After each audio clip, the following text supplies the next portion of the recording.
No cameras were allowed inside the courtroom. I can tell you that David Machado appeared calm, almost unfazed by the fact that he's being charged with the murder of Deputy Dennis Wallace.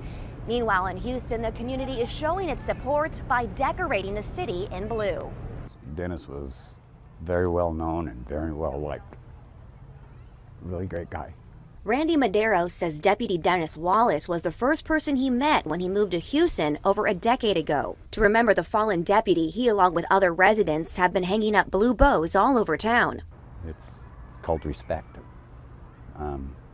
For a fallen officer, a friend. Local businesses are also taking part by hanging up ribbons outside shop doors. He was an officer of all sorts. You know, he went out of his way for children, families, and really kind of brought the community together. The suspect in Deputy Wallace's murder, David Machado, is facing 4 criminal counts, 1 for murder, with a special circumstance for killing a peace officer. This case potentially makes him eligible for the death penalty.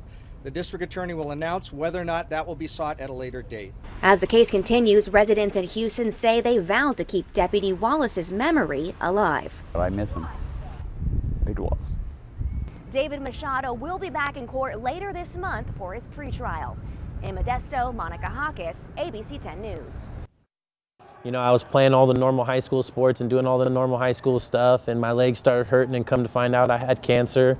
For Joseph Chambers, basketball has always been his passion. But after he was diagnosed with bone cancer, he thought he would never play again. That is until he found wheelchair basketball 15 years ago. Now he's a 2-time Paralympian and the captain of the Sacramento Rolling Kings. This whole team is a unit and a family and a group, and that's what's so great about it. This group is my family. I love every one of them. The team is run by the Capital City Adaptive Athletes Foundation, a local nonprofit. Each player has a unique story. Some were born this way, while others were just in the wrong place at the wrong time. A guy ran up, shot me, and took my wallet and ran off, and the bullet hit my chest. So one bullet did a lot of damage. Pretty much I woke up from a coma a month later. After my motorcycle accident, I was rushed to the emergency room and was induced into a coma.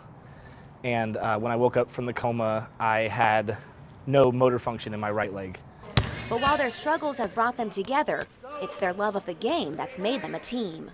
Last year, the Sacramento Rolling Kings ranked in the top 10. Inside those 4 lines is kind of where the world makes sense for me, and I'm kind of free for that 40 minutes. So basketball has always just been my true love.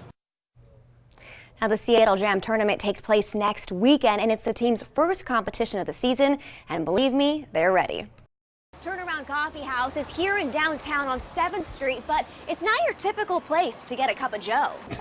Janine Nelson is all smiles as she crafts her signature cafe mocha. But before she was making coffee, life wasn't so joyous. Nelson says she's been homeless most of her adult life. Slept where I could, in alleyways, under bridges, find a little nook and cranny so I'm inconspicuous to people. Now the 54-year-old says she's found purpose thanks to Turnaround Coffee House. The cafe is run by Clean and Sober, a nonprofit affiliate of Loaves and Fishes, and is designed to give homeless and recovering addicts on-the-job training. They think that they're worthless, when they're not. They're beautiful human beings that just need a chance. Crystal Urich is the manager of the coffee house. She's also a recovering addict. No matter where they come from, no matter where they've been, no matter what they do, if you put them into a positive environment, their life is going to change positively. The positions aren't paid, and all the proceeds go back to the program. Since the coffee house opened in 2014, 85% of the volunteers have gone on to find regular jobs. We're going to make a coffee mocha.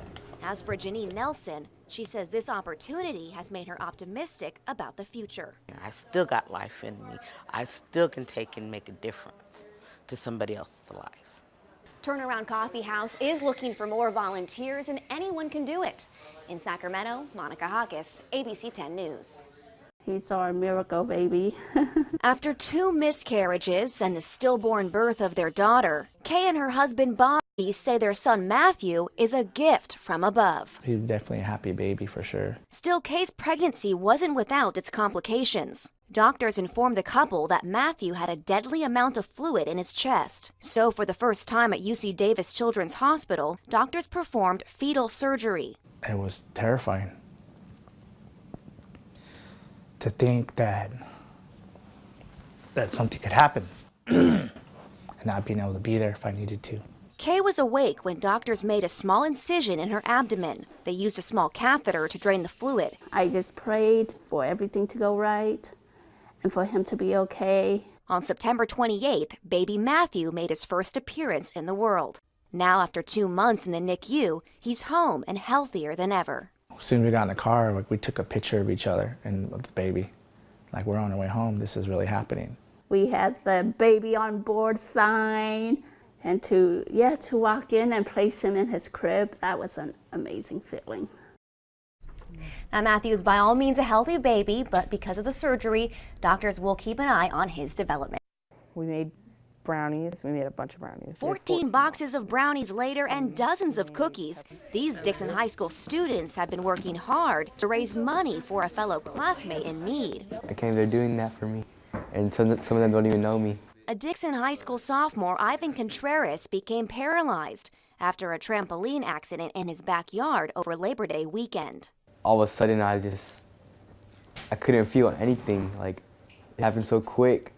Under the supervision of teacher Eleanor Proct-Smith, the students baked all these goodies to sell at the annual Christmas tree lighting.